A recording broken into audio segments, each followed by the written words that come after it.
एक और मुकदमा शेख रशीद पर मरी में, पता नहीं कहाँ कहाँ पर्चे दर्ज हो रहे हैं, क्या हो रहा है। मरी में क्या किया? वो कहते कार्य सरकार में मुदाखलत की है, एहलकारों की वर्दी फाड़ दी है। 73 साल उनकी उम्र है, 16 दफा। कब ये वाक़या हुआ? कब वर्दी फाड़ दी? ये मरी पुलिस कह रही। मरी पुलिस के ऐसे ऐसे कारनामे हैं, कभी इस पे एक अलग से प्रोग्राम करना चाहिए। देखें, पता नहीं कैसे कैसे किसी भी वक्त किसी चीज का भी इल्जाम लग सकता है और सबूत भी इंतजामिया दे सकती है। वो एक बोतल शराब लेने के लिए उन्होंने चौधरी परवेज इलाही ने अपने गार्ड को भेजा। 2000 रुपए की बचत के लिए, 3,000 4,000 की बचत होगी।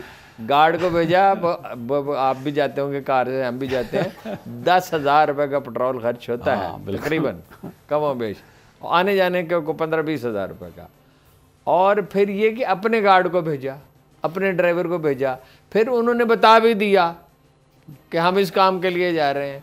कोई बच्चों किसी हरकतें हैं, इसी हरकतें बहुत सी हुकूमतें करती रही। ये जब आप बात करते हैं ना कि आप बच्चों जैसी हरकतें कर रहे हैं या कर रही हैं, तो इस पे भड़क जाते हैं, कहते हैं आप सारे। ये है कि जब आदमी पे जज्बा इंतकाम सवार होता है या कोई भी मनफी जज्बा सवार होता है, यानी ये तो बड़ा तफसीली मौजू है, इंटरेक्शन ऑफ इंस्टिंक्ट्स कैसे होता है। कोई मतलब देखिए, इंतकाम का जज्बा, शोहरत की ख्वाहिश बहुत गालिब आ जाती है, पैसे कमाने की ख्वाहिश बहुत गालिब आ जाती है। ये जो ब्रेन सेल है, ये डिसीजन मेकिंग ब्रेन है, तो इसमें सेल्स हैं जो आपको मतलब करते हैं कि ये जो किसी के प्लाट पर कब्जा करने जा रहे हो, नहीं ये ठीक नहीं है, इससे बड़ा नुकसान होगा। लेकिन कुछ देर के बाद वो बुझ जाता है, वो काम करना छोड़ देता है। उस वक्त इंसान ये सुपर पावर्स ये गलती करती हैं भाई, इतने बड़े बड़े थिंक टैंक करते हैं। अमेरिका ने इराक में झक मारी कि नहीं मारी, वियतनाम में, वो तो आपका कब से, हम तो वो यानी जंग वो शुरू हुई थी उस वक्त से उसे पढ़ते चले आ रहे थे। एक दिन अमेरिकियों को जाना पड़ा। अफगानिस्तान में कोई मानता था कि उन्हें शिकस्त होगी, लेकिन जनरल उनके करप्ट हो गए, सिपाही उन्होंने बुजदिली की हद कर दी और आखिरकार उन्हें भागना पड़ा। तो ये जब देखिए, हर चीज़ की एक मंतक की, जैसे इमारत की बुनियाद होती है ना, इसी तरह हर फैसले की एक बुनियाद होनी चाहिए। अगर वो बुनियाद मजबूत नहीं है तो वो खस्ता इमारत की तरह ढह पड़ेगा।